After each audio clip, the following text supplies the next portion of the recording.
ഞമ്മക്ക് എല്ലായിടത്തേക്കും ഒറ്റ വടിയുള്ളൂ. ഏതിനും ബഹളം വെക്കുക, ഒച്ചപ്പാടുണ്ടാക്കുക, ചീത്ത പറയാം. അള്ളാഹുവിൻ്റെ റസൂൽ മുഹമ്മദ് മുസ്തഫ പെരുമാറ്റശാസ്ത്രം പഠിപ്പിക്കുന്നിടത്ത് റസൂലുള്ളാഹി തങ്ങൾ പഠിപ്പിക്കുന്നുണ്ട്, ലാ തഗ്ളബ്. ഒരു സ്വഹാബി റസൂലുള്ളാഹിന്റെ അടുക്കൽ വന്നിട്ട് പറഞ്ഞു, നബിയെ ഔസിനി യാ റസൂലല്ലാഹ്, എനിക്കൊരു ഉപദേശം പറഞ്ഞു തരണം നബിയെ, എനിക്കൊരു ഉപദേശം ചെയ്തു തരണമെന്നു.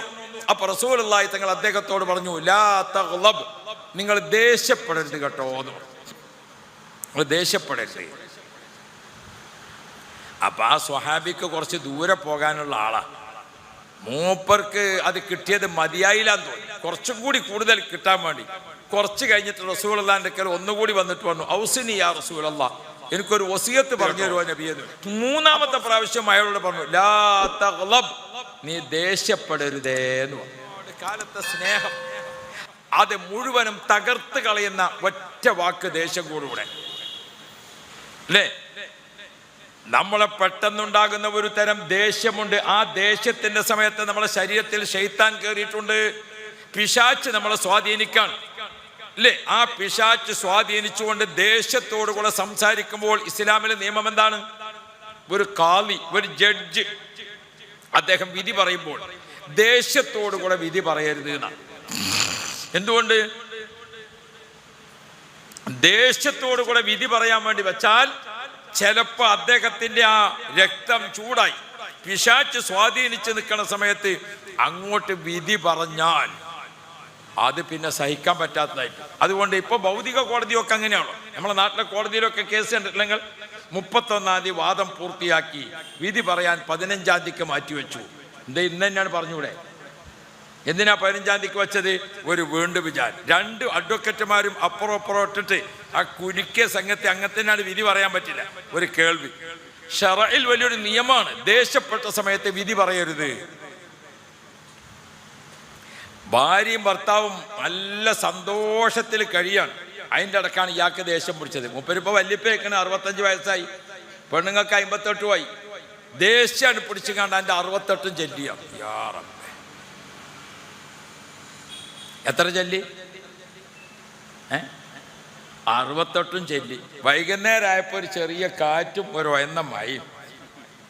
അപ്പോഴാണ് ഈ ചെല്ലിയത് എന്താന്ന് ആലോചന വരുന്നത്. പള്ളിക്കല ഇമാമിനോട് പോയിട്ട് പറഞ്ഞു, ഇങ്ങനൊരു അബദ്ധം പറ്റിക്കണെന്ന്. അപ്പൊ ഇമാമ് പറഞ്ഞു, യാതൊരു രക്ഷയില്ല, നിങ്ങൾക്ക് തമ്മിൽ കണ്ടുമുട്ടാൻ പറ്റൂല. അപ്പൊ ഞാൻ ഖത്തീബിനോട് ചോദിച്ചു നോക്കാന്ന് വിചാരിച്ചു. ഖത്തീബിൻ്റെ അടുത്ത് പോയപ്പോൾ മൂപ്പര് പറഞ്ഞു, ഞാൻ പഠിച്ച കിതാബിലൊന്നും ഇനി പരിഹാരമില്ല, കാളിയാരുടെ അടുത്ത് പോയി നോക്കിയാണ്. കാളിയാരോട് പോയിട്ട് ഇയാൾ പറഞ്ഞു, എൻ്റെ അടുത്തൊരു അബദ്ധം പറ്റി. എൻ്റെ ഞാനിങ്ങനൊരു തലാഖിൻ്റെ വാക്ക് പറഞ്ഞു. എന്നാ ഇപ്പോൾ ഒരു രക്ഷയില്ല കേട്ടോ. അല്ല അങ്ങനെയല്ല കാളിയാരെ, ഞാൻ അങ്ങനെ ചെല്ലിയതല്ല. പിന്നെ എങ്ങനെയാ ചെല്ലിയത് ചോദിച്ചു. ഞാൻ ദേഷ്യപ്പെട്ട് ചെല്ലിയതാണ്. അല്ലാതെ പിന്നെ എൻ്റെ കരളയാർന്ന് കെട്ടിപ്പിടിച്ച് കണ്ടല്ലോ തലാഖല്ലേ. തലാഖ് ചെല്ലി ദേഷ്യപ്പെട്ട് കണ്ടല്ലേ. ഏത് ഷറയിലും ഏത് മദ്ഹബിലും തൊലാഖ് 3 ഉള്ളൂ. നിങ്ങൾ 68 ചെല്ലിക്കണം. ഒറ്റ വാക്ക് കണ്ടോ നിങ്ങൾ? ഒരൊറ്റ വാക്ക് ദേഷ്യപ്പെട്ടാണ് പറയുന്നതോടുകൂടെ ഭാര്യയും ഭർത്താവും ഇണകളല്ലാതായി. നമ്മുടെ പെരുമാറ്റശാസ്ത്രത്തിൽ ശ്രദ്ധിക്കേണ്ട ഒട്ടേറെ കാര്യങ്ങളുണ്ട്. എൻ്റെ ഭർത്താവ് എന്നോട് അങ്ങനെ ഒരു വാക്ക് പറഞ്ഞു പോയല്ലോ, എൻ്റെ ഭാര്യ എന്നോട് അങ്ങനെ പറഞ്ഞു പോയല്ലോ. നമ്മുടെ നാവിൽ നിന്ന് വരുന്ന ഓരോ വാക്കും, നമ്മുടെ പെരുമാറ്റത്തിൽ വരുന്ന അബദ്ധങ്ങൾ, ഇന്ന് ഒട്ടേറെ പ്രശ്നങ്ങൾ, കൂറുകാർ തമ്മിൽ പിരിയുന്നത്, നമ്മുടെ കുടുംബങ്ങൾ തമ്മിൽ തെന്നിപ്പിരിയുന്നത്, ഒട്ടേറെ കേസുകളിലൊക്കെ അടിസ്ഥാനപരമായ കാര്യത്തിലേക്ക് കടന്നു ചെന്നാൽ നമ്മളുടെ ക്ഷമയില്ലാതെ സംഭവിച്ചിരിക്കുന്ന വാക്കുകളായിരിക്കും. ഇവിടെ നമ്മൾ ഓർക്കണം, അഖ്ലാഖുദ്ദീൻ, പെരുമാറ്റശാസ്ത്രം എന്നൊരു വിഷയം ഇസ്ലാമിലുണ്ട്. അതിൽപ്പെട്ട റസൂലുള്ളാഹി തങ്ങൾ പറഞ്ഞു, ലാ തഗ്ളബ്, നീ ദേഷ്യപ്പെടരുതേ. ഒറ്റ ദേഷ്യം മതിയല്ലോ കിണറ്റ് ചാടാൻ അല്ലേ? കിണറ്റിലേക്ക് ഒറ്റ ചാട്ടം ദേഷ്യം പിടിച്ചിട്ട്. ഇനി കിണറ്റിൽ നിന്ന് കയറണമെങ്കിൽ എത്ര ദേഷ്യം വേണ്ടി വരും അല്ലേ? അവിടെയാണ് നബി സല്ലല്ലാഹു അലൈഹി വസല്ലം നിങ്ങൾ ഇസ്ലാം പഠിപ്പിച്ചു, നിങ്ങൾക്ക് പെട്ടെന്ന് അങ്ങനെ ദേഷ്യം വന്നാൽ, ഇരിക്കുന്ന ആൾക്ക് ദേഷ്യം വന്നാൽ കിടക്കുക, അതാ വേണ്ടത്. നിൽക്കുന്ന ആൾക്ക് ദേഷ്യം വന്നാൽ അയാൾ ഇരിക്കുക. ദേഷ്യം നിങ്ങളെ പിടികൂടിയാൽ പോയിട്ടൊരു ഒതു കൊടുക്കുക. നബി കരീം സല്ലല്ലാഹു അലൈഹി വസല്ലമ തങ്ങൾ നമ്മെ പഠിപ്പിക്കുന്ന ഒട്ടേറെ വാക്കുകളുണ്ട്. അതേ സമയത്ത് ഭാര്യയ്ക്കും ദേഷ്യം വന്നു, ഭർത്താവിനും ദേഷ്യം വന്നു, മാപ്പാക്കും ദേഷ്യം വന്നു, മകനും ദേഷ്യം വന്നു, അല്ലെ, ഡ്രൈവർക്കും ദേഷ്യം വന്നു, മുതലാളിക്കും ദേഷ്യം വന്നു. രണ്ടാക്കും ഒരേപോലെ ദേഷ്യം പിടികൂടിയാൽ പിന്നെ എവിടെ എത്തിപ്പോകും? ഞാനൊരു കാറിൽ യാത്ര ചെയ്യാം. അപ്പൊ മുതലാളി തന്നെയാണ് വണ്ടി ഓടിച്ചു കൊണ്ടിരിക്കുന്നത്. പക്ഷെ അയാൾ വീട്ടിലേക്ക് വിളിച്ച് സംസാരിച്ചു കൊണ്ടിരിക്കുന്ന ഇടക്ക് ഭാര്യയും ഇയാളുമായിട്ട് പറഞ്ഞു തെറ്റി. രണ്ടാളും തമ്മിൽ വാക്കായി. ഇയാള് പിന്നെ ഫോണിൽ ഒട്ടേറെ സംസാരം അങ്ങോട്ട്, അവിടുന്ന് ഇങ്ങോട്ട് തിരിച്ചൊന്നും ഇങ്ങോട്ട് പറയുന്നില്ല. ഇയാളെ ആ ദേഷ്യപ്പെട്ട സംസാരമൊക്കെ കഴിഞ്ഞ ശേഷം ഭാര്യ തിരിച്ച് അയാളോട് ചോദിക്കണ്ടേ, അല്ല നിങ്ങൾ റേഞ്ച് ഇല്ലാത്ത സ്ഥലത്താണോ? നിങ്ങൾ പറയണ സംസാരങ്ങളൊക്കെ ഒരു പടപട എന്തൊക്കെയോ ആണ് കേൾക്കണത്, എനിക്കൊന്നും മനസ്സിലായിട്ടില്ല കേട്ടോ. നിങ്ങൾ പൊക്കിനോടുത്ത് റേഞ്ച് ഇല്ലേ എന്ന് ചോദിച്ചോളൂ. അതാണ് ഒരു പെൺകുട്ടി, അതാണ് ഒരു പെണ്ണ്. മൂപ്പര് ദേഷ്യപ്പെട്ട് അങ്ങോട്ട് പറഞ്ഞതൊക്കെ അവിടെ സഹിച്ചിട്ട് ഓളിങ്ങോട്ട് തിരിച്ചു ചോദിച്ചു, എന്ത് നിങ്ങൾ റേഞ്ച് ഇല്ലാത്ത സ്ഥലത്താണോ?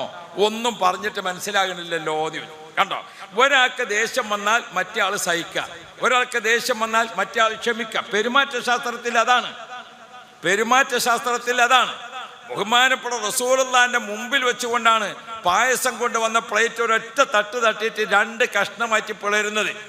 റസൂലുള്ളാഹി സ്വല്ലല്ലാഹു അലൈഹി വസല്ലമ തങ്ങൾ നിലത്ത് വീണിരിക്കുന്ന ഭക്ഷണം വാരി ആ പൊട്ടിയ പ്ലേറ്റ് ഇങ്ങനെ ഒട്ടിച്ചിട്ട് അതിലേക്ക് വെക്കുന്ന രംഗം ഓർത്തു നോക്കൂ നിങ്ങൾ. ഇബ്ലീസ് ആരെയാണോ കയറി പിടികൂടിയതെന്നറിയില്ല. അപ്പൊ മറ്റേയാളും അതേപോലെ ദേഷ്യപ്പെടലല്ല. നമ്മൾ എന്ത് ചെയ്യണം? അവിടെ പെരുമാറ്റ ശാസ്ത്രത്തിൽ ഒരാൾ സഹിക്കണം, ഒരാൾ ക്ഷമിക്കണം. പ്ലേറ്റ് അല്ലല്ലോ അല്ലേ, ബക്കറ്റാ കൊടുത്തയച്ചിരിക്കുന്നത്, പൊട്ടിച്ചാൻ പറ്റിയതല്ല. ഇരിക്കട്ടെ, അല്ലാഹു തആല ഖൈറ് തരട്ടെ. ഹബീബായ മുഹമ്മദ് മുസ്തഫ നമ്മൾ നോക്കാം. ബിസ്മില്ലാഹിർ റഹ്മാനിർ റഹീം.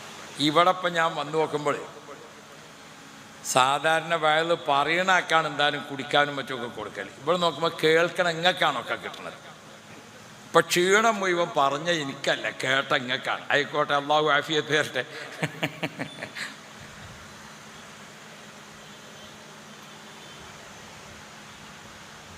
മാറ്റം വരുത്തേണ്ടത് ചെറിയ കുട്ടികളെ നമ്മൾ പറഞ്ഞ് പഠിപ്പിച്ച് പരിവർത്തിപ്പിച്ചു കൊണ്ടുവരലല്ലാതെ.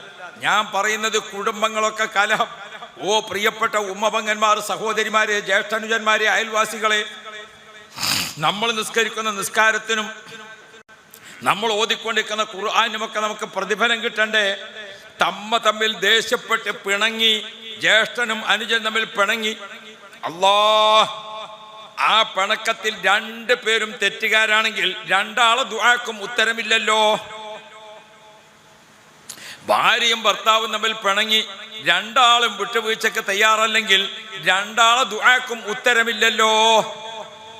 തൊഴിലാളിയും മുതലാളിയും തമ്മിൽ പിണങ്ങി 2 ആളും വിട്ടുവീഴ്ചക്ക് തയ്യാറില്ലെങ്കിൽ 2 ആളെ ദുആക്കും ഉത്തരമില്ലല്ലോ. ഇവിടെയാണ് നമ്മളൊക്കെ ആലോചിക്കേണ്ടത്, ഇവിടെയാണ് നമ്മളൊക്കെ ചിന്തിക്കേണ്ടത്. നമ്മുടെ പ്രാർത്ഥനയ്ക്ക് പോലും ഉത്തരം ലഭിക്കാത്ത വിധം നോക്കൂ നിങ്ങൾ. മനുഷ്യ സഹജമായി ദേഷ്യം വരാം, പിണങ്ങാം. പക്ഷെ എന്തു വേണം? എപ്പോഴും ഒരു വിഷയത്തിൽ ഒരു വീണ്ടും വിചാരം, നമുക്കൊരു വീണ്ടും വിചാരം, അതാണ് അവിടെ ഓർമ്മപ്പെടുത്തേണ്ടത്. ഒരാൾ കുറച്ച് സഹിക്കുക, ഒരാൾ മറക്കുക, ഒരാൾ പൊറുക്കുക, അവിടെയാണ് ഓർമ്മപ്പെടുത്തേണ്ടത്. ഒരു വാപ്പാക്ക് ദേഷ്യം പിടിച്ചു മകനോട്. ദേഷ്യപ്പെട്ട് വാപ്പ മകനെ ചീത്ത പറഞ്ഞ കൂട്ടത്തിൽ കുറച്ച് ഓവറായിപ്പോയി. എന്താ പറഞ്ഞത്? പറഞ്ഞ് വാപ്പ പറഞ്ഞു, എടാ ഹമുക്കെ, ഇജിന്റെ മകനല്ലടാ. അത് മകന് സഹിക്കാൻ കഴിഞ്ഞില്ല. മോൻ എന്ത് ചെയ്തു? ഓൻ വീട്ടിൻ്റെ അകത്ത് കയറി ഓൻ്റെ ഫാൻറ്റും കുപ്പായൊക്കെ എടുത്തിട്ട് വേഗം ഒരു സൂട്ട് കേസിൽ വെച്ചിട്ട് ഓൻ പുറത്ത് മിറ്റത്തിറങ്ങി. വാപ്പാൻ്റെ പേര് ബിച്ചമ്മദ്ക്കാന്നാ. എന്നാൽ പിന്നെ ബിച്ചമ്മദ്ക്കാൻ ഞാൻ പോട്ടെ എന്ന് വെച്ചു. ആ പോക്ക് പോയിട്ട് 44 വർഷമായി. അവൻ്റെ ജ്യേഷ്ഠനുണ്ടായിരുന്നു, ഒരു മൂസബാക്കവി, എൻ്റെ കൂടെ പഠിച്ചിരുന്നു അയാൾ. ഞാൻ കഴിഞ്ഞ പ്രാവശ്യം കണ്ടപ്പോഴും അയാളോട് ചോദിച്ചു, അനുജനെ പറ്റി വല്ല വിവരമുണ്ടോ? ഒരു വിവരമില്ല. എന്തുകൊണ്ട്? വാപ്പ ചീത്ത പറഞ്ഞപ്പോൾ എൻ്റെ മകനല്ല എന്ന് പറഞ്ഞത് സഹിക്കാൻ ആർക്ക് പറ്റിയില്ല? മകന് പറ്റിയില്ല. പിന്നെ വാപ്പാക്ക് ഖേദായി. അവിടെ അന്വേഷിച്ചു, ഇവിടെ അന്വേഷിച്ചു, വിജയവാഡ അന്വേഷിച്ചു, വിശാഖപട്ടണത്തെ അന്വേഷിച്ചു. എവിടെ അന്വേഷിച്ചിട്ട് എന്താ? ആളെപ്പറ്റി പിന്നെ ഒരു പിടുത്തോ. 44 കൊല്ലമായി ഒരു വിവരമല്ല. ഓ പ്രിയപ്പെട്ടവരെ, ഇതാണ് റസൂലുള്ളാഹി തങ്ങൾ പറഞ്ഞത്, ദേഷ്യപ്പെടുമ്പോൾ സഹിക്കണം, സംസാരിക്കല്ലേ. ദേഷ്യപ്പെടുമ്പോൾ വിധി പറയല്ലേ. ലാ തഗ്ളബ്, നീ ദേഷ്യപ്പെടരുതേ. അഖ്ലാഖുദ്ദീൻ, പെരുമാറ്റ ശാസ്ത്രം. നീണ്ട കാലത്തെ സ്നേഹബന്ധത്തിൽ പോരുന്ന മുതലാളിയും തൊഴിലാളിയും, നീണ്ട കാലത്തെ ശിഷ്യബന്ധത്തിൽ നിൽക്കുന്ന ഗുരുവും ശിഷ്യനും, നീണ്ട കാലത്തെ കുടുംബ ബന്ധത്തിൽ നിൽക്കുന്ന ഭാര്യയും ഭർത്താവും, നീണ്ട കാലത്തെ സ്നേഹബന്ധത്തിൽ കഴിയുന്ന, സൗഹാർദ്ദത്തിൽ കഴിയുന്ന അയൽവാസിയും, ഒരുപാട് കാലമായി ഒരുമിച്ച് നിൽക്കുന്ന കൂറുകച്ചവടക്കാരും, എല്ലാവരും തമ്മിൽ പിണങ്ങാൻ ഇടവരുന്നത് ഒരു നിമിഷ സമയത്തുള്ള അശ്രദ്ധയാണ്, ഒരു നിമിഷ സമയത്തുള്ള പെട്ടെന്നുള്ള എടുത്തുചാട്ടമാണ്. ഇസ്ലാം പഠിപ്പിക്കുന്ന ഒരു പെരുമാറ്റ ശാസ്ത്രത്തിൽ കാണാം. സഹിക്കണം നമ്മൾ, മറക്കണം നമ്മൾ, പൊറുക്കണം നമ്മൾ. ഓർത്തു നോക്കൂ, അള്ളാഹുവാണ് ഉടമസ്ഥൻ. നമ്മൾ ഈ ദേശമൊക്കെ പടച്ചോൻ ഉണ്ടാകുകയാണെങ്കിൽ എന്തേക്കാരം സ്ഥിതി? നമ്മളിപ്പോ തമ്മിൽ കാണിക്കുന്ന ഈ അക്രമം, നമ്മൾ ഈ തമ്മിൽ കാണിക്കുന്ന ഈ ദേഷ്യം, ഇതൊക്കെ പടച്ചോന് നമ്മളോടുണ്ടെങ്കിൽ ജീവനുള്ള ആരെങ്കിലും ഇവിടെ ബാക്കിയുണ്ടാവും? നമ്മൾ ഓരോരുത്തരടുത്തും എന്തൊക്കെ അബദ്ധങ്ങളാണ് പറ്റുന്നത്, എന്തൊക്കെ തെറ്റുകളാണ് പറ്റുന്നത്, അള്ളാഹിനെ ധിക്കരിച്ചുകൊണ്ട് എന്തൊക്കെയാണ് ഇവിടെ നടക്കുന്നത്.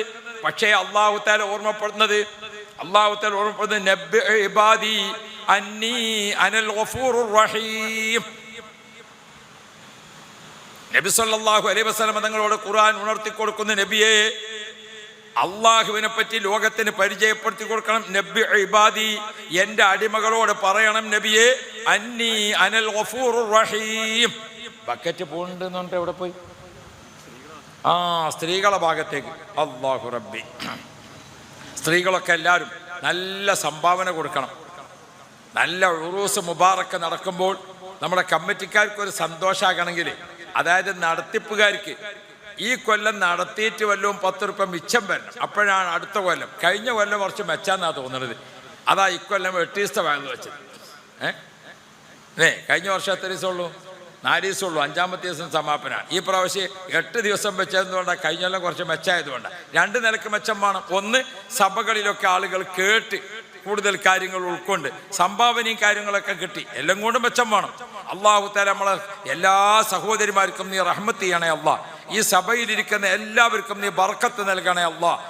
ഓ പ്രിയപ്പെട്ട മുഅ്മിനുകളെ, സൃഷ്ടികളായ നമ്മളിൽ, വിശ്വാസികളായ നമ്മളിൽ സംഭവിക്കുന്ന അബദ്ധങ്ങൾ, നമ്മളിൽ സംഭവിക്കുന്ന പാകപ്പിഴവുകൾ, നമ്മളിൽ സംഭവിക്കുന്ന പോരായ്മകൾ, നമ്മളിൽ ഉണ്ടായിക്കൊണ്ടിരിക്കുന്ന എടുത്തുചാട്ടങ്ങൾ, യാ റബ്ബ്, ഇതൊക്കെ അല്ലാഹു തആല നബ്ബി ഇബാദി, എൻ്റെ അടിമകളോട് നിങ്ങൾ കൊടുക്കണം.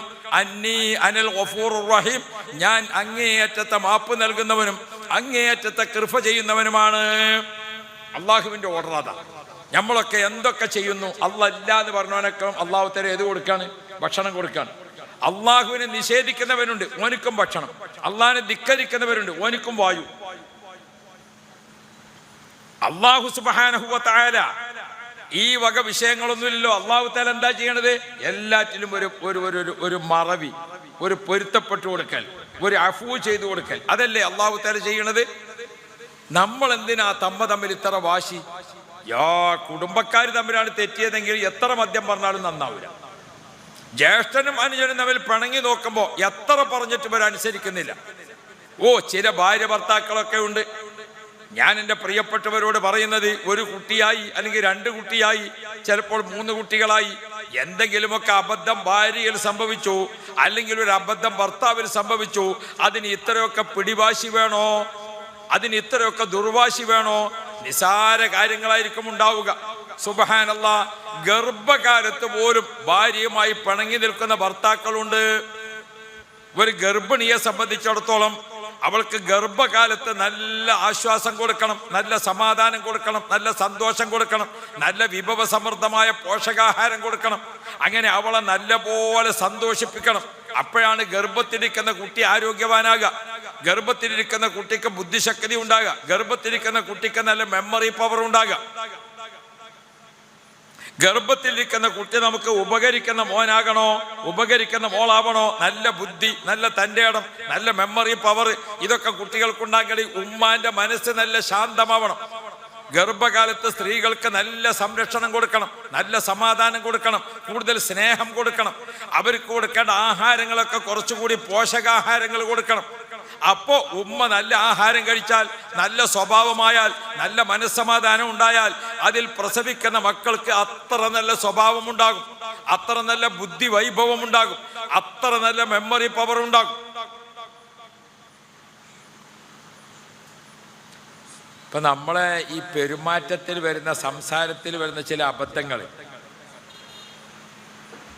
ചില വീടുകളിലൊക്കെ ചെന്ന് നോക്കിയാൽ എങ്ങനെ ഉണ്ടാവും? ഒരു കുട്ടി, മൂത്ത കുട്ടി എത്ര വയസ്സായി? 3.5 വയസ്സ്. ആ ഉമ്മ രണ്ടാമതൊരു കുട്ടിയെ പ്രസവിച്ചു അല്ലേ?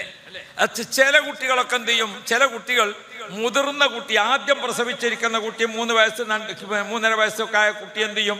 രണ്ടാമത്തെ കുട്ടിയെ നല്ലപോലെ ഓമനിക്കും, താലോലിക്കും, സന്തോഷിപ്പിക്കും അല്ലേ? ചില കുട്ടികൾ ചാൻസ് കിട്ടിയാൽ വികൃതി കാണിക്കും. ചില കുട്ടികൾ ചാൻസ് കിട്ടിയാൽ മറ്റേ കുട്ടി എന്താക്കും? വികൃതി കാണിക്കും. ആണോ അല്ലേ? ഇതെങ്ങനെ സംഭവിക്കുന്നു? മനഃശാസ്ത്രജ്ഞൻ അവിടെ ഓർമ്മപ്പെടുത്തുന്നുണ്ട്. നമ്മൾ ചില പെരുമാറ്റത്തിൽ വന്ന അബദ്ധമാണ്. എന്താണത്? ഒരു കുട്ടി, ഒറ്റ കുട്ടിയാകുമ്പോൾ ആ കുട്ടിക്ക് എല്ലാ സ്നേഹം. വാപ്പ മിഠായി കൊണ്ടുവന്നാൽ ഈ കുട്ടിയുടെ കയ്യിൽ, വാപ്പ കളർ പെൻസിൽ വന്നാൽ കുട്ടിയുടെ കയ്യിൽ, വാപ്പ എന്തെങ്കിലും കളിക്കോപ്പ് കൊണ്ടുവന്നാൽ കുട്ടിയുടെ കയ്യിൽ. ഇങ്ങനെ നിൽക്കുമ്പോഴാണ് രണ്ടാമത്തെ ഗർഭം. ആ രണ്ടാമത്തെ ഗർഭം ഇങ്ങനെ പ്രസവിക്കാനാകുമ്പോൾ വീട്ടിൽ വരുന്ന അമ്മായി, വീട്ടിൽ വരുന്ന ഉമ്മ, വീട്ടിൽ വരുന്ന മറ്റുള്ളവർ, അവരൊക്കെ പറയും ഈ മൂത്ത കുട്ടിയോട്, എൻ്റെ പവർ കഴിഞ്ഞിക്കണ്, നീ ഇനിയിപ്പോൾ അങ്ങനെ കളിക്കാൻ നിൽക്കണ്ട, ഞങ്ങൾക്ക് ഇവിടെ വേറെ കുട്ടി വരുന്നുണ്ട്. പറയില്ലേ? അല്ലേ? ഞങ്ങൾക്കിവിടെ വേറെ കുട്ടി വരുന്നുണ്ട്, ഇനി മുട്ടായി കൊന്നാൽ നിന്റെ അടുത്ത് തരൂല, ഓൻ്റെ അടുത്താണ് കൊടുക്കുക. ഇങ്ങനെ എന്ത് ചെയ്യും? ഈ കുട്ടിയെ നമ്മൾ പഠിപ്പിക്കാണ്. പറയാതെ കുട്ടി പഠിക്കുന്ന ഒരു സംഗതിയുണ്ട്. എന്താണ്? എനിക്കൊരു ശത്രു വരുന്നുണ്ട്. നമ്മൾ താലോലിച്ച് പറഞ്ഞതാണ്, നമ്മൾ ഓമനിച്ച് പറഞ്ഞതാണ്. പക്ഷെ പറഞ്ഞ വാക്കൊക്കെ എന്താണ്? പറഞ്ഞ വാക്കൊക്കെ ഇനി നിന്റെ കളിയൊന്നും നടക്കൂല, ഇനി മുട്ടായി കൊണ്ടുവന്നാൽ മറ്റോനിക്കാണ് കൊടുക്കുക, ഇനി ഓമനിക്കൽ മറ്റോരാണ്. അപ്പൊ താലോലിക്കലും ഓമനിക്കലും വാത്സല്യം ബാക്കിയുള്ളതൊക്കെ ആർക്കാണ് കിട്ടാൻ പോകുന്നത്? ഉമ്മയുടെ വയറ്റിൽ പുതിയൊരു കുട്ടി വരുന്നുണ്ട്. ആ കുട്ടി എൻ്റെ എല്ലാ ഗുണങ്ങളും നശിപ്പിക്കും, എൻ്റെ എല്ലാ ആനുകൂല്യങ്ങളും ഇല്ലാതാക്കും. എനിക്കൊരു ശത്രുവാണ് വരുന്നത്. ഒരു ദിവസം ഹോസ്പിറ്റലിലേക്ക് ഉമ്മാനെ കൊണ്ടുപോയി അല്ലേ? അപ്പൊ തന്നെ ഈ കുട്ടി പിറ്റുന്നു. രണ്ടാമത്തെ കുട്ടിയെ പ്രസവിച്ചു നോക്കുമ്പോൾ പിന്നെ ഇവനെ അടുത്ത് കടത്തുന്നുണ്ടോ? ആദ്യത്തെ കുട്ടിനെ ഇല്ല. ഇവനിക്ക് ഉറപ്പായി എൻ്റെ ശത്രു തന്നെയാണ് ഈ വന്നത് അല്ലേ? അമ്മിഞ്ഞപ്പാലൊക്കെ കിട്ടുന്നത് ആർക്കാണ്? ഇവനിക്കാണ്. ആനുകൂല്യങ്ങളൊക്കെ കിട്ടുന്നത് ഇവനിക്കാണ്. നേരത്തെ തന്നെ നമ്മൾ പറഞ്ഞിട്ടുണ്ട് കുട്ടിയോട്, നിനക്കൊരു ശത്രു വരുന്നുണ്ട് എന്ന അർത്ഥത്തിലാണ് നമ്മൾ പഠിപ്പിക്കുന്നത്. ഞമ്മക്ക് ആ ഉദ്ദേശമില്ല, പക്ഷെ കുട്ടിയുടെ മനസ്സിൽ അത് ഉറച്ചു കഴിഞ്ഞു. കുട്ടി ചാൻസ് കിട്ടുമ്പോൾ വരെ കണ്ണിന് മാന്തും. കുട്ടി ചാൻസ് കിട്ടുമ്പോൾ ഈ ചെറിയ കുട്ടിയൊന്നും ഉള്ളൂ. അതേ സമയത്ത് ഉമ്മമാരെന്ത് ചെയ്യണം? ഉമ്മമാർ രണ്ടാമത്തെ കുട്ടിയെ ഗർഭമാകുമ്പോൾ മൂത്ത കുട്ടിയോട് പറയണം, നിനക്കൊരു അനിയൻ വരുന്നുണ്ട്, ആ കുട്ടി നിന്നെ കളിപ്പിക്കും, നിനക്ക് കളിക്കാൻ ഒരാൾ വരുന്നുണ്ട്, നിനക്കൊപ്പം ചിരിക്കാൻ ഒരാൾ വരുന്നുണ്ട്, നിനക്കൊപ്പം സ്കൂളിൽ പോകാൻ ഒരാൾ വരുന്നുണ്ട്, നിനക്കൊരു കൂട്ടുകാരൻ വരുന്നുണ്ട്. അങ്ങനെ ജനിക്കാൻ പോകുന്ന കുട്ടിയെപ്പറ്റി മുതിർന്ന കുട്ടിയോട്, ജനിച്ച കുട്ടിയോട് എന്ത് ചെയ്യണം? ജനിക്കാൻ പോകുന്ന കുട്ടിയെപ്പറ്റി സന്തോഷം പറയണം, ആഹ്ലാദം പറയണം. ആ കുട്ടി നിന്നെ അങ്ങനെയാക്കും ഇങ്ങനെയാക്കും സന്തോഷം പറയണം. അപ്പോൾ ആ കുട്ടി ജനിച്ചു എന്ന് കേൾക്കുമ്പോൾ കുട്ടിക്ക് വല്ലാത്ത, ഇപ്പം നമ്മുടെയൊക്കെ കീസിൽ നിന്ന് ചിലപ്പോൾ ഭാര്യമാരൊരു 50ൻ്റെ നോട്ടൊക്കെ എടുക്കൂലേ? നിങ്ങളെ കണ്ണും മോറും കണ്ടാൽ എടുത്താൽ കഥ കഴിയണ മട്ടാണ്. ഒരു 50 100 ചിലപ്പോൾ ഭാര്യമാരെന്താക്കും? പോക്കറ്റിൽ നിന്ന് എടുക്കും. എന്തുകൊണ്ട്? നമ്മൾ രാവിലെ വീട് വിട്ട് ഇറങ്ങിപ്പോയി, പിന്നെ വീട്ടിലിങ്ങനെ ബെല്ലടിച്ചിട്ട് എത്തിങ്ങാൻ്റെ പിരിവ്, മറ്റേ പപ്പടം കൊണ്ടുവന്ന ചങ്ങായി, ഇങ്ങനെ പലരും വരുമ്പം 5 10 20 ചിലവുണ്ട്. അപ്പം ചിലപ്പോൾ ഭാര്യ എന്താകും? പോക്കറ്റിൽ നിന്ന് ഒരു 50 100 എടുക്കൂലേ? നിങ്ങളതിന് കുഴപ്പമുണ്ടാക്കി? അതൊക്കെ നമ്മളാണ് പൊരുത്തപ്പെട്ട് വെച്ചാൽ മതി. പക്ഷെ പെണ്ണുങ്ങളോടൊരു കാര്യം അവിടെ ഓർമ്മപ്പെടുത്താൻ, എന്താ? കുട്ടിയെ കയ്യിലെടുത്തുകൊണ്ട് പോക്കറ്റിൽ നിന്ന് എടുക്കരുത്. മനസ്സിലായോ? നമ്മൾ ഭർത്താവിൻ്റെ പോക്കറ്റിൽ നിങ്ങൾ കാണാതെ മെല്ലെ 100 ഉറുപ്പിക എടുക്കുകയാണ്. ഇതാര് കാണുകയാണ്? ഇത് 2 വയസ്സായ കുഞ്ഞ് ചുമലിലിരുന്ന് കാണുകയാണ്. അപ്പൊ കുട്ടിക്ക് മനസ്സിലായി ഇങ്ങനൊരു ചാൻസ് ഇവിടെ ഉണ്ട്. കുട്ടിയെ കള്ളനാക്കാൻ ഉമ്മ ട്രെയിനിങ് കൊടുക്കരുത്. കുട്ടിയെ കള്ളനാക്കാൻ ഉമ്മ ട്രെയിനിങ് കൊടുക്കരുത്. ഈ ഉമ്മാക്ക് ഈ ഉദ്ദേശമുണ്ടോ? ഇല്ല. പക്ഷെ കുട്ടിയുടെ CC ക്യാമറ, ഞാൻ ഓർമ്മപ്പെടുത്തുന്നത്, നമ്മുടെ മക്കൾ കേടുവന്നു, മക്കൾക്ക് കുരുത്തക്കേട്, മക്കൾ ആപത്ത്, മക്കളെ കൊണ്ട് ബുദ്ധിമുട്ട്, ഇതൊക്കെ പറയുന്നതിന് മുമ്പ് മക്കളൊന്നും അങ്ങനെ കുഴപ്പക്കാരല്ല. കുല്ലു മൗലൂദിൻ യൂലദു അലൽ ഫിത്ര. മക്കളൊക്കെ നല്ല പ്രകൃതിയിലാണ് ജനിക്കുന്നത്. പക്ഷേ നല്ല പ്രകൃതിയിൽ ജനിച്ച മക്കളെ നമ്മളാണ് കൂടെ നിർത്തിക്കൊണ്ട് വേണ്ടത് പഠിപ്പിക്കേണ്ടത്, വേണ്ടത് ഉണർത്തേണ്ടത്. ഇപ്പൊ കുട്ടികൾക്ക് അല്ലാഹു റബ്ബി, ദേശങ്ങളിൽ വെച്ച് ഏറ്റവും വെറുക്കപ്പെട്ട ദേശം ഏതാണ്? ദേശങ്ങളിൽ വെച്ച് വെറുക്കപ്പെട്ട ദേശം ഉപദേശാണ്. ഇപ്പത്തെ കുട്ടികൾക്ക് ഉപദേശിക്കാൻ നിൽക്കണ്ട. അതേ സമയത്ത് പ്രാക്ടിക്കൽ രണ്ട് കയ്യും ഇങ്ങനെ കാണിച്ചു കൊടുത്തിട്ട് ഉപ്പാപ്പ ഭക്ഷണം കഴിക്കാൻ വേണ്ടി പോകുമ്പോൾ, ഉമ്മ ഭക്ഷണം കഴിക്കാൻ പോകുമ്പോൾ രണ്ട് കൈ ഇങ്ങനെ കഴുകി കാണിച്ചു കൊടുക്കുക. കുറച്ച് കഴിയുമ്പോൾ കുട്ടിയും രണ്ടെണ്ണം കഴുകാൻ തുടങ്ങും. നീ രണ്ട് കഴുകിയോ, രണ്ട് കഴുകണം എന്ന കൽപ്പനയും ഉപദേശത്തെക്കാൾ നല്ലത് കാണിച്ചു കൊടുക്കാൻ. ഇപ്പൊ ഏതാ ഡിജിറ്റൽ കാലാണ്. ഇപ്പൊ നമ്മുടെ സ്കൂളിലും മദ്രസയിലൊക്കെ ഒരു റൂം ഡിജിറ്റലാണ്. ഡിജിറ്റൽ ക്ലാസ് റൂമിൽ എന്താണ് കുട്ടിക്ക് ഒക്കെ ഇങ്ങനെ കാണിച്ചു കൊടുക്കാൻ ഒറ്റ മിനിറ്റ് കൊണ്ട് പഠിപ്പിക്കാൻ കഴിയും. നമ്മൾ നേരത്തെ 10 മിനിറ്റ് കൊണ്ട് പഠിപ്പിച്ചിരുന്നത് ഇപ്പം എന്ത് ചെയ്യും? 1 മിനിറ്റ് കൊണ്ട് പഠിപ്പിച്ചാൽ കഴിയും. ഡിജിറ്റൽ ക്യാമറ, ആ ഡിജിറ്റലിൽ ഇങ്ങനെ അങ്ങ് കാണിച്ചു കൊടുക്കുമ്പോൾ കുട്ടി അപ്പം പഠിക്കും. അതാണ് ഇപ്പോഴത്തെ കാലഘട്ടം. അപ്പൊ നമ്മൾ കുറെ പറഞ്ഞുകൊണ്ടിരിക്കുന്നതിന് പകരം കുറച്ച് കാണിച്ചു കൊടുത്ത് പരിചയപ്പെടുത്താം. അപ്പൊ നമ്മളെ മക്കളിൽ, അല്ലാതെ മുതിർന്ന തലമുറയുടെ രക്ഷിതാക്കളെ, ഒരു തലമുറയിൽ ജനിച്ചു കൊണ്ടിരിക്കുന്ന മക്കൾക്ക് മുഴുവനും അടച്ചാക്ഷേപിച്ചുകൊണ്ട് എല്ലാവരെയും കുറ്റപ്പെടുത്തല്ലേ, മക്കൾ നമുക്ക് നഷ്ടപ്പെട്ടു പോകും.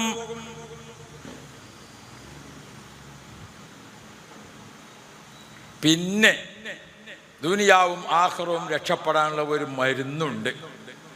ആ മരുന്ന് നിങ്ങൾക്ക് നൽകി ഞാൻ ഇന്നത്തെ വേള അവസാനിപ്പിക്കും. എന്താണ് ആ മരുന്ന്? അഷ്റഫുൽ വറ മുഹമ്മദുർ റസൂലുള്ളാഹി വിശുദ്ധ ഖുർആൻ ഓതിക്കൊണ്ട് നമ്മെ പഠിപ്പിക്കുന്നുണ്ട്. അതേതാണ്? അത് ഹൃദയം അറിഞ്ഞ പ്രാർത്ഥനയാണ്. ഹൃദയം അറിഞ്ഞ പ്രാർത്ഥന. ആ ഹൃദയം അറിഞ്ഞ ദുആ നടക്കുമ്പോൾ നമ്മളിൽ അല്ലാഹു തആല നിശ്ചയിച്ചിരിക്കുന്ന ഒരു കണ്ണുനീരുണ്ട്. നമ്മുടെ കണ്ണുനീര് വലിയ ഒരു ഔഷധമാണ്. അതിന്റെ ശക്തി എത്രയാണെന്നറിയോ? സുബ്ഹാന ജല്ല ജലാലു. ഇവിടെ എങ്ങാനും ഇപ്പൊ പെട്ടെന്നൊരു തീപിടുത്തുണ്ടായാൽ ഉടനെ നമ്മൾ ഫയർഫോഴ്സിനെ വിളിക്കും. ഫയർഫോഴ്സ് വന്നിട്ട് എന്താക്കും? ഒന്നോറ്റ് തീ കെടുത്താൻ. അല്ലാ, പിടിക്കേണ്ട പോലെയാണ്. തീ പിടിച്ചാൽ ഫയർഫോഴ്സ് പെട്ടെന്നൊന്നും. വിമാനത്തിന് തീ പിടിച്ചപ്പോൾ ഫയർഫോഴ്സ് എത്ര ശ്രമിക്കേണ്ടി വന്നു, എന്നിട്ടും തീ മുഴുവനും ആയിട്ടില്ല. പെട്രോൾ ടാങ്കിന് തീ പിടിച്ചപ്പോൾ ഫയർഫോഴ്സ് എത്ര മെനക്കെടേണ്ടി വന്നു. എന്നാൽ പ്രിയപ്പെട്ട മുഅ്മിനുകളെ, തീ പിടിക്കുന്നതിൽ ഏറ്റവും വലിയ തീയാണ് നരകം. നരകത്തിന്റെ തീ നമ്മുടെ ശരീരത്തിലേക്ക് വരാതിരിക്കാൻ നരകത്തിന്റെ തീ കെടുത്തിക്കളയുന്ന ഒരു ഫയർഫോഴ്സ് ഉണ്ട്. അതേതാണ്? അത് നിങ്ങളെ കണ്ണിൽ അല്ലാഹു തആല വെച്ചിരിക്കുന്ന കണ്ണുനീരാണെന്ന് മുഹമ്മദ് മുസ്തഫ. ഒരു ദിവസം ഒരു തുള്ളി കണ്ണുനീര് പടച്ച റബ്ബിലേക്ക് കൈ ഉയർത്തിയിട്ട് നമ്മളെ കണ്ണിൽ നിന്ന് വീഴുന്നുണ്ടോ? ഇബ്നു അബിദ്ദുന്യ റളിയല്ലാഹു അൻഹു ഒരു കിതാബ് തന്നെ ഉണ്ട്. എന്താണത്? അത് കരച്ചിലും കണ്ണുനീരും എന്നാണ് കിതാബ്. വിശുദ്ധ ഖുർആന്റെ ആയാത്തുകൾ ഉപയോഗപ്പെടുത്തിക്കൊണ്ട് ബഹുമാനപ്പെട്ടവർ പഠിപ്പിക്കുന്നുണ്ട്. ബുകാഉർ റഹ്മ, കാരുണ്യത്തിന്റെ കരച്ചിൽ. ബുകാഉർ റജാ, പ്രതീക്ഷയുടെ കരച്ചിൽ. ബുകാഉൽ ഫറജ്, സന്തോഷത്തിന്റെ കരച്ചിൽ. ബുകാഉൽ ഹുസ്ൻ, ദുഃഖത്തിന്റെ കരച്ചിൽ. ബുകാഉൽ മുവാഫഖ, മറ്റുള്ളവരൊക്കെ കരയുമ്പോൾ അതിന്റെ കൂടെ ചേർന്നുകൊണ്ടുള്ള കരച്ചിൽ. അവിടെ ഒരു ആക്ഷേപിക്കപ്പെടുന്ന കരച്ചിലുണ്ട്. ബുകാഉൻ നിഫാഖ്, കാപ്പട്യത്തിന്റെ കരച്ചിൽ. ബുകാഉൽ കദിബ്, കള്ളക്കരച്ചിൽ.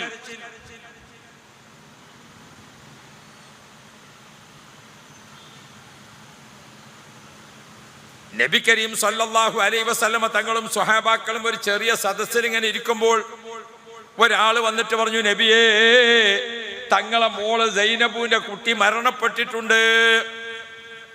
ആ മരണ വാർത്ത കേട്ടപ്പോൾ റസൂൽ സല്ലല്ലാഹു അലൈഹി വസല്ലമ തങ്ങൾ പറഞ്ഞു, സൈനബുവിനോട് ക്ഷമിക്കാൻ പറയണം. അല്ലാഹു തആല തന്ന കുട്ടിയെ അല്ലാഹു തആല തിരിച്ചെടുത്തതാണ്. ഒരു നിധി ഒരാൾക്ക് സൂക്ഷിക്കാൻ കൊടുത്താൽ സമയമാകുമ്പോൾ തിരിച്ചു വാങ്ങൂലേ? അത് പറഞ്ഞു വന്ന ആളെ റസൂലുള്ളാഹി തിരിച്ചയച്ചു. നബി സല്ലല്ലാഹു അലൈഹി വസല്ലമ തങ്ങൾ സൈനബുവിന്റെ വീട്ടിലേക്കാണ് ചെന്നപ്പോൾ മരിച്ചു കിടക്കുന്ന കുട്ടിയെ ഇങ്ങനെ നോക്കിയിട്ട് ചെറിയ പൈതൽ ആ കുട്ടി ഇങ്ങനെ മരിച്ചു കിടക്കുന്നത് കണ്ടിട്ട് അല്ലാഹുവിന്റെ റസൂലിന്റെ കണ്ണ് നനഞ്ഞുപോയി. നബി കരീം സല്ലല്ലാഹു അലൈഹി വസല്ലം തങ്ങളെ കരച്ചിൽ കണ്ടപ്പോ കൂടെയുള്ള സ്വഹാബി സയ്യിദ് ഇബ്നു സാബിത്ത് റളിയല്ലാഹു അൻഹു ചോദിക്കുന്നുണ്ട്, നബിയെ തങ്ങൾ കരയുകയാണോ? ആ സമയത്ത് റസൂലുള്ളാഹി തങ്ങൾ പറഞ്ഞു, മോനെ സയ്യിദേ, ഇത് ബുകാഉർ റഹ്മ, ഇതൊരു കൃപയുടെ കണ്ണുനീരാണ്, ഇതൊരു കൃപയുടെ കണ്ണുനീരാണ്.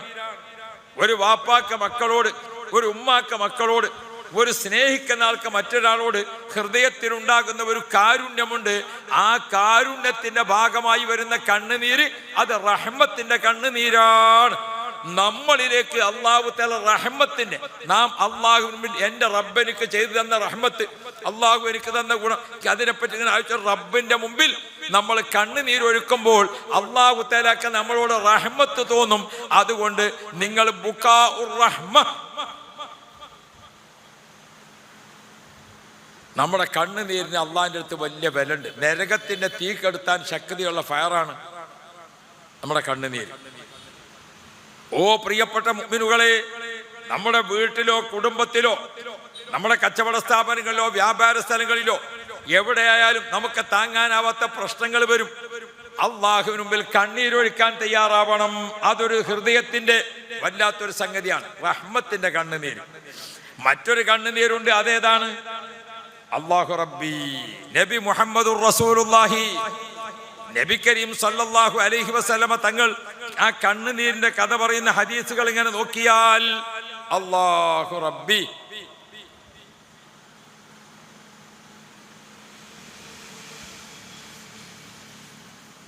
മക്കളും കുടുംബങ്ങളും അയൽവാസികളും കൂട്ടുകാരും ഇങ്ങനെയൊക്കെ ആയി നമ്മൾ ഒരുമിച്ച് നിൽക്കുമ്പോൾ ആ ഒരുമിച്ച് നിൽക്കുന്ന സംഭവങ്ങളിൽ ചില കാര്യങ്ങൾ ഉണ്ടാകുമ്പോൾ നമുക്കെന്താണ് ഉണ്ടാകേണ്ടത്? നമ്മളിൽ ചില ആളുകൾക്ക് പരസ്പരം ഉണ്ടാകേണ്ട വല്ലാത്ത ചില സംഗതികൾ ബുകാഉൽ മഹബ്ബ, മഹബ്ബത്തിന്റെ കണ്ണുനീർ എന്ന് പറഞ്ഞുകൊണ്ട്, ഓ പ്രിയപ്പെട്ട മുഅ്മിനുകളെ, അതേതാണ് മഹബ്ബത്തിന്റെ കണ്ണുനീര്? അത് സ്നേഹം മൂലം ഉണ്ടാകുന്ന കണ്ണുനീരാണ്. നബി കരീം സല്ലല്ലാഹു അലൈഹി വസല്ലമ തങ്ങളും ഉമർ ഇബ്നുൽ ഖത്താബ് റളിയല്ലാഹു അൻഹും ചേർന്ന് ഒരു ദിവസം റസൂലുള്ളാഹി തങ്ങളും ഉമർ ഖത്താബ് തങ്ങളും പോവുകയാണ്. ആരെ വീട്ടിലേക്കാണ് പോകുന്നത്? ഉമ്മു ഐമൻ റളിയല്ലാഹു അൻഹയുടെ വീട്ടിലേക്ക്. ആരാണ് ഉമ്മു ഐമൻ? ഉമ്മു ഐമനിൽ ബറക്ക. നബി കരീം സല്ലല്ലാഹു അലൈഹി വസല്ലമ തങ്ങളെ വീട്ടിൽ പരിപാലനത്തിന് വേണ്ടി എത്തിച്ചേർന്നിരിക്കുന്ന കറുത്ത വർഗക്കാരിയായ അടിമ സ്ത്രീയാണ് ഉമ്മു ഐമൻ. നബി സല്ലല്ലാഹു അലൈഹി വസല്ലമ തങ്ങളുടെ ഉമ്മ ആമിന ബീബി റളിയല്ലാഹു അൻഹ മുത്ത് നബിയെ പ്രസവിച്ചപ്പോൾ ആ വീട്ടിൽ ശുശ്രൂഷക്ക് ഉമ്മു ഐമനുണ്ട്. ബഹുമാനപ്പെട്ട റസൂലുള്ളാഹി തങ്ങൾ വളർന്ന് 25 വയസ്സായി. നബി തങ്ങൾ ഖദീജ ബീവിയെ കല്യാണം കഴിച്ചപ്പോൾ ഖദീജ ബീവിക്ക് വീട്ട് പരിചരണത്തിന് ഉമ്മു ഐമൻ കൂടെയുണ്ട്. ഖദീജ ബീവി റളിയല്ലാഹു അൻഹ മക്കളെ പ്രസവിച്ചപ്പോൾ ആ പ്രസവ ശുശ്രൂഷക്ക് ഉമ്മു ഐമൻ കൂടെയുണ്ട്. ഖദീജ ബീബി റളിയല്ലാഹു അൻഹ പ്രസവിച്ചിട്ട് ഫാത്തിമ ബീബി മക്കളെ പ്രസവിച്ചപ്പോൾ ആ കുട്ടികളെ പ്രസവ ശുശ്രൂഷക്ക് ഉമ്മു ഐമൻ കൂടെയുണ്ട്. ദീർഘകാലം മുത്തുനബിന്റെ വീട്ടിൽ ഉണ്ടായ സഹോദരിയാണ് ഉമ്മു ഐമൻ. മാത്രമല്ല ആമിന ബീബി റളിയല്ലാഹു അൻഹ 6-ാമത്തെ വയസ്സ് റസൂലുള്ളാഹിക്ക് പ്രായമാകുമ്പോൾ ചെറിയ കുട്ടിയുടെ കയ്യും പിടിച്ചിട്ട് മദീനത്തേക്ക് യാത്ര പോവുകയാണ്. ആ പോകുമ്പോൾ ആമിന ബീബിയുടെ കൂടെ പോയ മറ്റൊരു സഹോദരി ഉമ്മു ഐമനാണ്. റസൂലുള്ളാഹി സ്വല്ലല്ലാഹു അലൈഹി വസല്ലം തങ്ങളെ മദീനയൊക്കെ കാണിച്ചു കൊടുത്ത് വാപ്പാന്റെ ഖബറൊക്കെ സിയാറത്ത് ചെയ്ത് തിരിച്ചു പോകുന്ന വഴിക്ക് മധ്യേ അബവായിൽ വെച്ചുകൊണ്ട് ഉമ്മ മരണപ്പെട്ടു. ആമിന ബീബി റളിയല്ലാഹു അൻഹ മുത്ത് മോനോട് യാത്ര പറഞ്ഞുകൊണ്ട് ആമിന ബീബി യാത്രയായി. 6-ാമത്തെ വയസ്സിൽ റസൂലുള്ളാഹി തങ്ങൾ ഉമ്മാന്റെ മരണം ഇങ്ങനെ നേർക്കുനേരെ കാണുകയാണ്. ആ ഉമ്മാനെ ഖബറടക്കുന്നത് മോനിങ്ങനെ നോക്കി നിൽക്കുന്ന വല്ലാത്തൊരു രംഗമാണ്. യാ റബ്ബ്, ഉമ്മയെ ഖബറടക്കം ചെയ്ത ശേഷം പിന്നെ ആരാണ് കൂടെയുള്ളത്? വാപ്പ നേരത്തെ മരിച്ചിട്ടുണ്ട്, അബ്ദുള്ള തങ്ങൾ. ഇപ്പൊ ഉമ്മയും പോയി. ഇനി ആ വഴി മധ്യേ ബഹുമാനപ്പെട്ട റസൂലുള്ളാഹിന്റെ 6-ാമത്തെ വയസ്സിൽ കുട്ടിയെടുത്തുകൊണ്ട് ചുമലിലിട്ടിട്ട് ബഹുമാനപ്പെട്ട റസൂലുള്ളാഹിനെ ചുമലിൽ ചുമന്നുകൊണ്ട് മക്കയിലേക്ക് യാത്ര ചെയ്യുന്നത് ഉമ്മു ഐമൻ റളിയല്ലാഹു അൻഹയാണ്. ആ ഉമ്മു ഐമൻ ചരിത്രമുള്ള വനിതയാണ്, ചരിത്രമുള്ള ഉമ്മയാണ്. റസൂലുള്ളാഹി തങ്ങൾ ഒരിക്കൽ പറഞ്ഞിട്ടുണ്ട്, മൻ സറഹു അൻ യൻദുറ ഇലാ ഇംറഅത്തിൻ തംശി ഇലൽ ജന്ന, സ്വർഗ്ഗത്തിലെ ഹൂറുല്ലീങ്ങളെ നിങ്ങൾക്ക് ഭൂമിയിൽ വെച്ച് കാണണോ, ഹൂറുല്ലീങ്ങളിൽപ്പെട്ട ഒരു പെണ്ണിനെ നിങ്ങൾക്ക് ഭൂമിയിൽ വെച്ച് കാണണോ, ഉമ്മു ഐമനെ നോക്കിക്കോ, മുഹമ്മദുർ റസൂലുള്ളാഹ്. അങ്ങനത്തെ ആളാണ് ഉമ്മു ഐമൻ. ആ ഉമ്മു ഐമൻ റളിയല്ലാഹു അൻഹയെ കാണാൻ ഒരിക്കൽ റസൂലുള്ളാഹി വഫാത്തായി. പിന്നെയും കുറെ കഴിഞ്ഞിട്ടാണ് ഉമ്മു ഐമൻ വഫാത്താകുന്നത്. റസൂലുള്ളാഹിന്റെ വഫാത്തിന് ശേഷം ഉമ്മു ഐമൻ താമസിക്കുന്ന വീട്ടിലേക്ക് വിവരങ്ങൾ അന്വേഷിക്കാനും മറ്റുമായിട്ട് പോയി. ആരാ പോണത്? സിദ്ദീഖ് റളിയല്ലാഹു അൻഹു, പിന്നെ ഉമർ ഇബ്നുൽ ഖത്താബ് റളിയല്ലാഹു അൻഹു. അവര് രണ്ടുപേരും ഉമ്മു ഐമനെ കാണാൻ വേണ്ടി ചെന്നിട്ട് ആ വീട്ടിലേക്ക് അങ്ങോട്ട് കയറുമ്പോൾ ഉമ്മു ഐമനെ കണ്ട മാത്രയിൽ ബഹുമാനപ്പെട്ട സിദ്ദീഖ് തങ്ങൾ കരഞ്ഞുപോയി, ഉമർ ഖത്താബ് തങ്ങൾ കരഞ്ഞുപോയി, ഉമ്മു ഐമനും കരഞ്ഞുപോയി. എന്താ കാര്യം? അവര് മൂന്ന് പേരും നബി മുഹമ്മദുർ റസൂലുള്ളാഹിനെ ഓർത്ത് കരഞ്ഞതാണ്. അതൊരു മഹബത്തിന്റെ കരച്ചിലാണ്, മഹബത്തിന്റെ കരച്ചിൽ. നമ്മളൊക്കെ മുത്തുനബിനെ കാണാൻ കൊതിച്ച് കരയും. മദീനത്തൊന്ന് എത്തിയെങ്കിൽ നമുക്ക് കണ്ണുനീരുണ്ട്. മദീനത്തെത്തിയാൽ മുത്തുനബിന്റെ ഹദറത്തിൽ നമുക്ക് കണ്ണുനീരുണ്ട്. അത് മഹബത്തിന്റെ കണ്ണുനീരാണ്, നരകത്തെ കാക്കുന്ന കണ്ണുനീരാണെന്ന് മുഹമ്മദ് മുസ്തഫ